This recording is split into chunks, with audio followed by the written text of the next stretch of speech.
7. The Second Generation by Kathleen Russell. The next morning, I wake up to a black and pale red jumpsuit with the number 12 on the back of the shirt and on one of the leg sleeves. I put the jumpsuit on my body and braid my hair. I look in the mirror for a minute before walking out of my room to see Skylar in the same pale red and black jumpsuit. We ride the elevator down to the training center and stand in a line next to everyone else.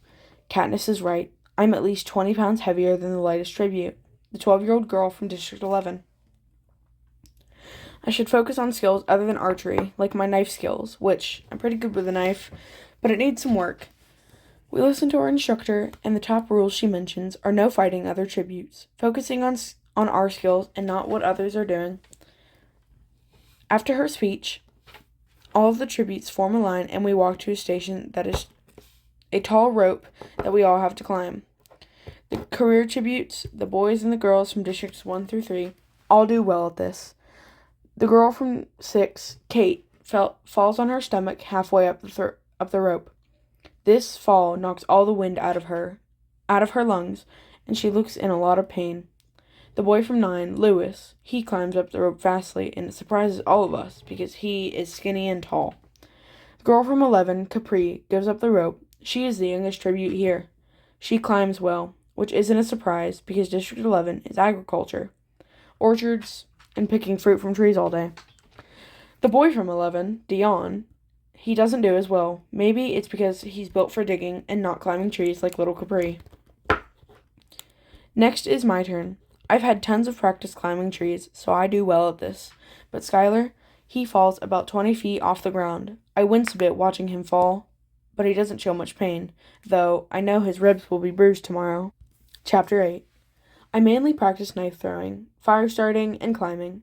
I notice the girl from District 1, Maddie, and the girl from District 2, Lily, staring at me, smirking, and definitely sizing me up. I roll my eyes and walk to the knife throwing station. The girls giggle and continue staring at me. I throw 2 knives at the targets, and they both hit a bullseye.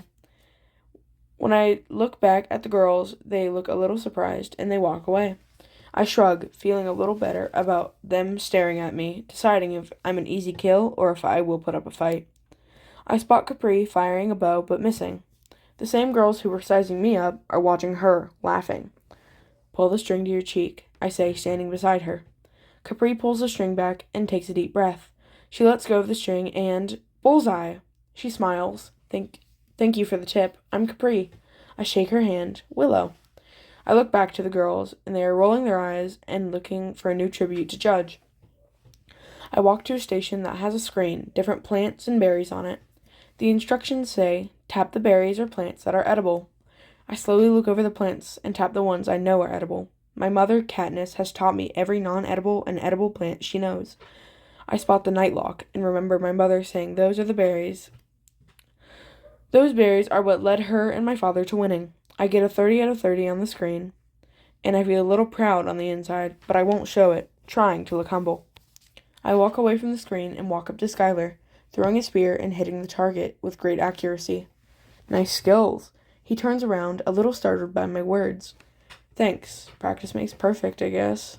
I cross my arms. Practice? Throwing spears? In District 12? Really? He rolls his eyes at my statement. Yeah. Continue. I walk away, letting him practice more. It's not like he needs it. He's amazing already. The instructor tells us training is over for today. Me, Skylar, Maddie, Maya, and Colby, the girls from Districts 4 and 7.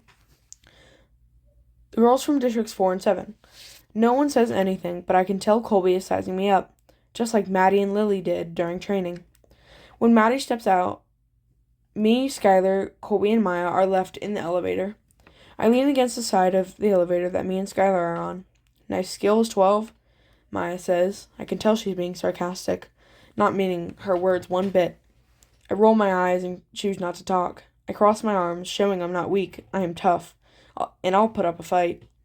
When Maya steps out on level 4, Colby steps out and goes to a different elevator. I mean, who'd want to be alone with the tributes from 12, right?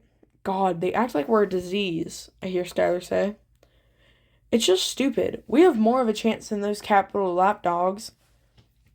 The doors open on 12, and we step out. I walk past the table full of food and walk to my room and sit in my bed thinking about how Maddie, Lily, Colby, and Maya looked at me. I pull my knees to my chest and rest my chin on my kneecaps. I hum a tune, and then it turns into a quiet singing. Deep in the meadow, under the willow, a bed of grass, a soft green pillow. Lay down your head and close your eyes, and when they open, the sun will rise. I trail off, forgetting the other part of the song. I lay down and hug my pillow, imagining I was back in 12, with Kiera, Rye, my bow and quiver of arrows, my father's bakery. I miss it all. Chapter 9. I have dreams about the last time I got to see Rye. I had 3 minutes to talk to him. He said he would continue making and selling bread. He would stay with Gail while me and our parents were in the capital. The last thing he said to me was, "I'll see you after the games." I may not make it out, Rye. No, you're going to win. You're strong and fearless, and get to a bow or knife. We said our I love yous, and he left the room. I wake up in a cold sweat, not in District 12, but in a fancy Capitol room. I change into my training jumpsuit, braid my hair, and walk out to the common room to wait for Skylar. Skylar walks out of his room, looking tired and not ready to train, while I am up and ready. Despite my horrible dream, I have to hide it. I have to hide everything and remain emotionless. For Rye, for Kiera, for District 12. We go down to the training center and continue our training our skills. Training our skills we're not very good at, so I go to knife skills, and the careers just work on lifting, along with Dion. Capri comes to knife throwing. She's pretty good. I even learned some skills from her. After knife throwing, I walk to the archery stand and pick up a bow and an arrow. I don't care if Katniss said not to. I'm showing the others that they can't count me out just yet. No, not until I'm bleeding out on the arena floor. I walk to the rope wall and climb halfway up the bow. The bow on my back and the arrow in between my teeth. I hang by the creases under my knee and hang there. I raise my bow and aim it at a target. I take a deep breath and pull the string to my cheek. I let go and the arrow hits the middle of a target. I get some surprised looks, shocked looks, and angry looks. I climb down and put the bow back, knowing I've impressed some, angered others, and shocked some. I've even shocked Maya and Lily, which have seemed to form an alliance. Capri comes over to me, and so does Skylar. Wow, Willow! I see Capri as a sister now. I need to protect her. If I don't win, I want her to. She reminds me of the girl, Rue, in District 11, same age as Capri, fought in the arena with my mom. That was amazing, Willow Tree. I guess that's Skylar's new nickname for me. Thank you guys, but really, that was okay. I can do better.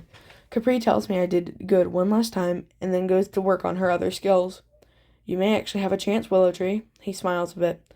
Then he walks away to go train his skills. I keep practicing my knife and knot tying skills. I have proved to the other tributes and to myself I am a fighter. Don't count me out just yet. Not until you hear that cannon fire confirming my death. Chapter 10. Skylar and I sit at a table with Effie, Katniss, and Peeta after training. We eat the delicious food and then Katniss pipes up. Tomorrow you will have to show the game makers your skills. Willow, go for a bow. Skylar, go for spear throwing and boxing. We nod, understanding the tasks that we will have to face tomorrow. I stand up and wipe my mouth. I walk to my room, and while everyone is still eating, I unbraid my hair and sit in my bed. After a while, I stand up and walk to the rooftop. The flowers are now covered in the moon's dim light, and it makes them look more beautiful than they already were. I sit against the window, looking at the brightly lit buildings below, loud music muffled by the window I'm leaning against. I hear Skylar's footsteps walking to the roof. I turn my head to see him. His wavy hair, his emerald eyes. I could drown in his eyes. He sits beside me. Willow Tree, you'll do amazing. You'll do amazing in your interview.